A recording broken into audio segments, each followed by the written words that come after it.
बुलेटिनमध्ये बातम्यांचा वेगवान आढावा। हिंगोली जिल्ह्यामध्ये जोरदार पाऊस। बेरुळा पेरजाबाद गावांच्या शिवारात पावसाचं थैमान। सलग दुसऱ्या दिवशी पावसामुळे बेरुळा गावचा संपर्क पूर्णतः तुटला।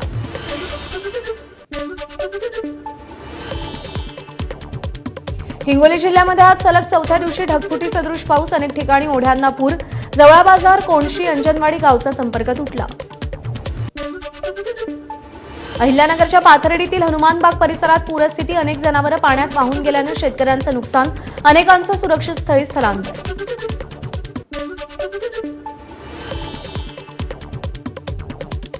अहिल्यानगरमधील शेवगाव पाथर्डी तालुक्यातील काही भागांमध्ये ढगफुटी सदृश पाऊस। तिसगाव येथील नदीला 100 वर्षांनंतर मोठा पूर। कापूस आणि फळबागांचं मोठं नुकसान। संभाजीनगरातील सिल्लोड तालुक्यात मुसळधार पाऊस। घाटनांद्रा परिसरात ढगफुटी सदृश पाऊस। चारनेर पुलावर पाणी। गावाचा तालुक्याशी संपर्क तुटला। छत्रपती संभाजीनगरच्या सिल्लोड तालुक्यातील अनेक भागात सकाळपासून मुसळधार पाऊस। देऊळगाव बाजार येथील चारणा नदीला पूर। मुसळधार पावसामुळे आष्टी तालुक्यातील कडा शहर जलमय। पाणी साचल्यामुळे महामार्गावरची वाहतूक पूर्णतः ठप्प। ग्रामीण भागात नदी नाले तुडुंब भरून वाहत असून परिस्थितीची तीव्रता लक्षात घेता एनडीआरएफच्या टीमला पाचारण करण्यात येत आहे। बीडच्या गेवराईमधील गोदावरी नदी क्षेत्राला पावसानं झोडपलं। नदीकाठच्या 32 गावांना पुराचा वेढा। राक्षसभुवन येथील शनी मंदिर, पांचाळेश्वर मंदिर यासह इतर मंदिरं पाण्याखाली। बीडच्या माजलगावमध्ये सरस्वती नदीला सलग दुसऱ्या दिवशी पूर। लेंडी नदी देखील दुथडी भरून वाहू लागली आहे। माजल गावात नदीवरील पुलावरून पाणी वाहू लागल्यानं अनेक गावांचा संपर्क तुटला। बीडच्या आंबेजोगाईत पावसानं नद्यांना पूर। आंबेजोगाई तालुक्यातील काही गावांचा संपर्क तुटला। जनजीवन विस्कळीत। नांदेडच्या शिवनी गावातील कंचली नाल्याला पूर। पुराच्या पाण्यात व्यापारी वाहून गेला। व्यापाऱ्यांनी झाडाच्या फांदीला पकडल्यानं त्याचा जीव वाचला। शेतकऱ्यांच्या मदतीनं व्यापाऱ्याला बाहेर काढण्यात यश। मुसळधार पावसामुळे धाराशिवच्या संजीतपूर गावचा संपर्क तुटला। तेरणा नदीवरील पुलावरूनही पाणी। वाहतूक बंद। धाराशिवच्या परंडामध्ये जोरदार पाऊस। सिनाब कोळेगाव प्रकल्पाचे 6 दरवाजे उघडले। परंडा तालुक्यातील नदी नाले दुथडी भरून वाहू लागले। विजांच्या प्रचंड कडकडाटासह भंडाऱ्यात मुसळधार पाऊस। शहरातील अनेक सखल भागात पाणी साचलंय। भंडारा शहरातील अनेक घरांमध्येही पावसाचं पाणी शिरलंय आणि यामुळे घरातल्या साहित्याचं नुकसान झालंय। भंडारा जिल्ह्यामध्ये तुफान पावसाची हजेरी। शहरातील शास्त्री चौकात पाणी साचलंय। मुसळधार पावसामुळे शाळेला तलावाचं स्वरूप। शाळकरी विद्यार्थ्यांची तारेवरची कसरत। भंडाऱ्यामध्ये 3 मंडळात अतिवृष्टी। भंडारा, खमारी, खोकरला मंडळात 92 मिलीमीटर पावसाची नोंद। अतिवृष्टीमुळे जनजीवनावर परिणाम। पुण्यातील लोणी काळभोरमधील कदमवाग या लोकवस्तीत पावसाचं पाणी शिरलं। अनेकांच्या घरात पाणी शिरल्यानं मोठं नुकसान झालंय, तर दुसरीकडे लहान मुलं पावसाचा आनंद घेताना दिसतायत। इंदापूर बस स्थानकातील व्यापारी संकुल परिसरात पाणीच पाणी। व्यापाऱ्यांच्या दुकानात पाणी शिरल्यानं मोठं नुकसान।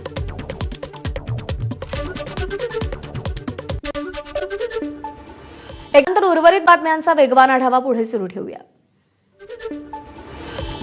सोलापूरच्या करमाळा तालुक्यातील कोरटी इथे ढगफुटी सदृश पावसाची नोंद। ग्रामपंचायतीसह अनेक घरांमध्ये पाणी शिरलं। करमाळ्याच्या तहसीलदार शिल्पा ठोकडेंनी या घटनास्थळाची पाहणी केली। बार्शी तालुक्यात सलग 2 दिवसापासून मुसळधार पाऊस। आगळगाव रस्त्यावरील चांदणी नदीला पूर। शेतीचं नुकसान। काही गावांचा संपर्क देखील तुटला। सोलापूरच्या स्वामी विवेकानंद नगरातील घरात ड्रेनेजचं पाणी शिरलं। पालिकेचा नालेसफाईतील भोंगळ कारभार उघड। सततच्या पावसामुळे जनजीवन विस्कळीत। आणि यानंतर बुलेटिनमध्ये उर्वरित बातम्यांचा वेगवान आढावा पुढे सुरू ठेवूया। सिंधुदुर्ग जिल्ह्यात सर्वदूर पावसाची संततधार। जिल्ह्याला आज येलो अलर्ट। काही दिवसा दडी मारलेल्या पावसाची जोरदार हजेरी। पनवेलमध्ये कुंभारवाडा इथे पाणी साचलंय। पाण्याचा निचराव होत नसल्यानं पाणी साचलंय। सखल भागात पाणी साचल्यानं जनजीवन विस्कळीत। पनवेल महापालिकेकडून पाणी काढण्याचे प्रयत्न सुरू। मुंबईतल्या वांद्रे कुर्ला कॉम्प्लेक्समध्ये पाणी साचण्यास सुरुवात। साचलेल्या पाण्यातून वाहन काढताना वाहन चालकांची तारांबळ। रायगड जिल्ह्यातील माथेरानमध्ये सर्वाधिक पावसाची नोंद. गेल्या 24 तासात 271.4 मिलीमीटर पावसाची नोंद. माथेरान नेरळ घाटामध्ये काल दरड कोसळली. ही दरड हटवण्याचं काम सुरू.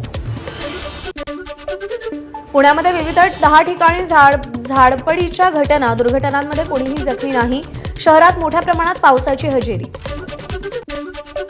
शिरूर तालुक्यात रात्रीपासून मुसळधार पाऊस. मुसळधार पावसामुळे शेतकऱ्यांच्या शेताला अक्षरशः तळ्याचं स्वरूप. पावसामुळे शेतकऱ्यांचं मोठ्या प्रमाणात नुकसान. नाशिक जिल्ह्यातील सिन्नर तालुक्यातील भगूर पांढुर्ली रस्त्याची प्रचंड दुरावस्था. रस्त्यावर खड्ड्यांचं साम्राज्य असल्यानं नागरिकांना मनस्ताप. स्थानिक लोकप्रतिनिधींची प्रशासकीय अधिकाऱ्यांसह लोकप्रतिनिधींनी उपाययोजना करण्याची मागणी. परभणीमध्ये 22 लघु 2 मध्यम प्रकल्प तुडुंब भरले. गोदावरी, दुधना, पूर्णा नद्याही ओसंडून वाहत आहेत. 5.5 लाख हेक्टरवरची पिकं धोक्यात असल्यानं शेतकऱ्यांमध्ये भीतीचं वातावरण. बुलढाण्यात सर्वत्र दाट धुक्याची चादर. धुक्यामुळे सोयाबीन, तूर, कापूस पिकांवर रोगराई. कर्जाच्या विळख्यात अडकलेल्या वृद्ध शेतकरी दाम्पत्याचा आत्महत्येचा प्रयत्न. नागपूर जिल्ह्यातील नरखेड तालुक्यातील घटना. या घटनेमध्ये 70 वर्षीय पती नामदेव बर्डेचा जागीच मृत्यू.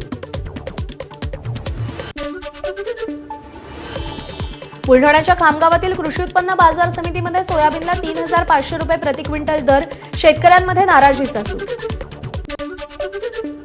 जालन्यातील महाराणा प्रताप चौकात बंजारा समाजाचा मोर्चा. एसटी प्रवर्गातून सरसकट बंजारा समाजाला आरक्षण देण्याची मागणी.